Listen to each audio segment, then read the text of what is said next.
Kemudian yang kedua, durhaka kepada suami. Ini adalah dosa yang sangat besar. Kita sudah pahami bersama, durhaka pada orang tua adalah dosa yang sangat besar. Tetapi wanita yang durhaka kepada suami lebih besar lagi. Kenapa? Karena hak suaminya lebih tinggi daripada hak orang tuanya. Oleh karena itu Rasulullah SAW memberi peringatan keras dari apa yang telah beliau saksikan, yang diperlihatkan kepada beliau dalam hadis yang diriwayatkan Al-Bukhari dan Muslim dari Imran bin Husain dan Ibnu Abbas radhiyallahu anhuma. Rasulullah SAW bersabda, "Ittala'tu fil jannah fara'aitu aktsara ahliha al-fuqara."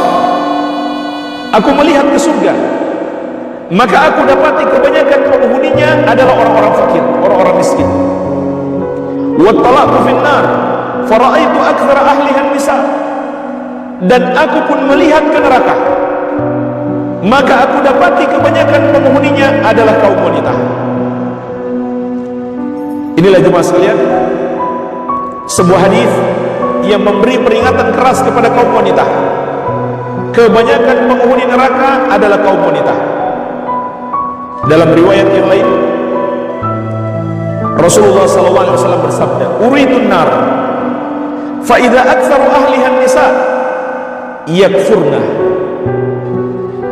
Aku diperlihatkan neraka, ternyata kebanyakan penghuninya adalah kaum wanita. Kemudian Nabi SAW menjelaskan mengapa kaum wanita yang terbanyak penghuni neraka. Kata beliau, yakfurna, mereka melakukan kekufuran. Qila ayakfurna billah. Maka beliau ditanya, ya Rasulullah, apakah mereka kufur kepada Allah? Qala, Nabi SAW mengatakan, tidak, bukan itu maksudnya. Yakfurna al-ashir, tetapi mereka kufur kepada suami, yaitu berbuat durhaka kepada suami. Wa yakfurna al-ihsan, dan kufur terhadap kebaikan suami, yaitu melupakan kebaikan suami. Terlebih lagi ketika suaminya melakukan satu kesalahan, hanya dengan satu kesalahan itu dia lupa 100 kebaikan suami. Kata Nabi SAW, "Lau ahsanta ila ihdahunna ad-dahr, thumma ra'at minka syai'an, qalat ma ra'aitu minka khairan qat." Andaikan engkau berbuat baik kepada salah seorang istrimu itu selama setahun penuh, kemudian dia melihat satu kesalahanmu, maka dia pun berkata, aku tidak pernah melihat darimu kebaikan sedikit pun. Subhanallah, hanya karena satu kesalahan suaminya, dia lupakan banyak sekali kebaikan suaminya kepadanya. Inilah jemaah sekalian, termasuk kedurhakaan kepada suami.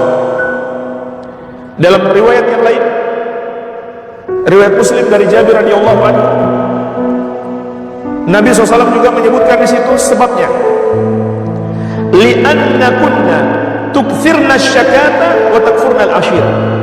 Karena kalian wahai para wanita banyak mengeluh dan kufur terhadap suami. Banyak mengeluh di sini kata para ulama mengandung dua makna. Yang pertama, selalu mengeluhkan suaminya, padahal suaminya sudah banyak berbuat baik kepadanya. Hanya karena satu dua kesalahan suami, di mana-mana dia keluhkan suaminya. Maka ini harus dihindari. Kemudian makna yang kedua, dia mengeluhkan takdir Allah yang ditetapkan atasnya. Maka ini yang menyebabkan para wanita itu banyak masuk neraka. Ya.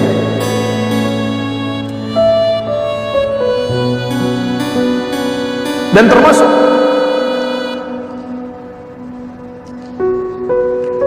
ancaman yang diingatkan oleh Rasulullah SAW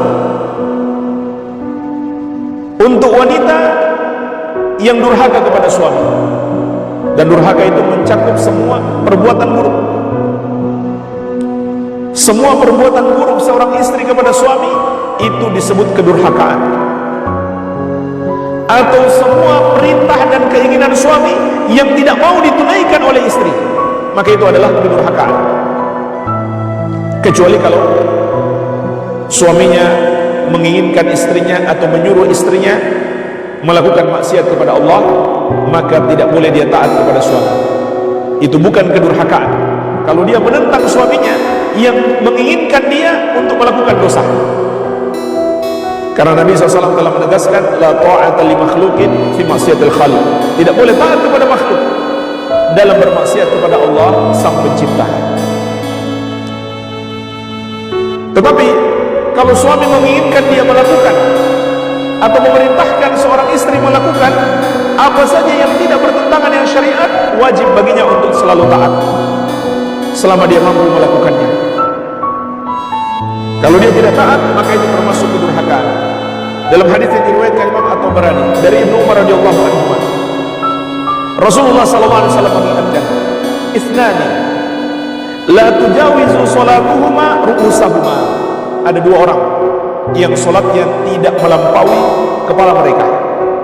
Maksudnya salat mereka tertahan, belum diterima oleh Allah Azza wa Jalla.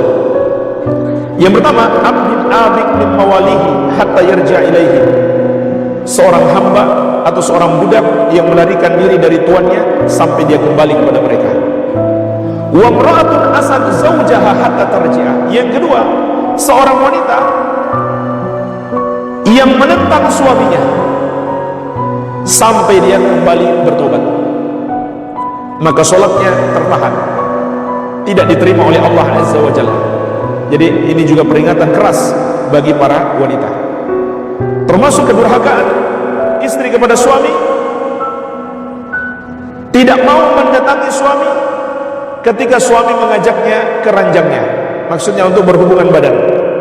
Sebagaimana dalam hadis Abu Hurairah radhiyallahu anhu yang diriwayatkan Al-Bukhari dan Muslim, Rasulullah sallallahu alaihi wasallam mengingatkan, "Idza da'a ar-rajulu imra'atahu ila firashihi falam ta'tihi fabata ghadbana 'alaiha la'anatha al-malaikatu hatta tusbiha." Apabila seorang suami mengajak istrinya ke ranjangnya, tapi istrinya tidak mau mendatanginya, tidak mau melayani suaminya, kemudian suaminya itu tidur di malam itu dalam keadaan marah kepadanya, maka para malaikat melaknatnya sampai pagi. Bahkan dalam hadis yang diriwayatkan Imam At-Tirmidzi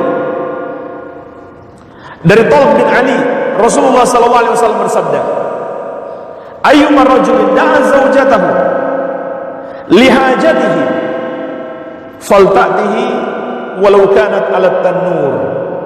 Wanita mana saja, istri mana saja yang dipanggil oleh suaminya untuk memenuhi hajatnya, maka hendaklah istri itu datang memenuhi panggilan suami, walaupun ia sedang memasak roti di atas tungku api.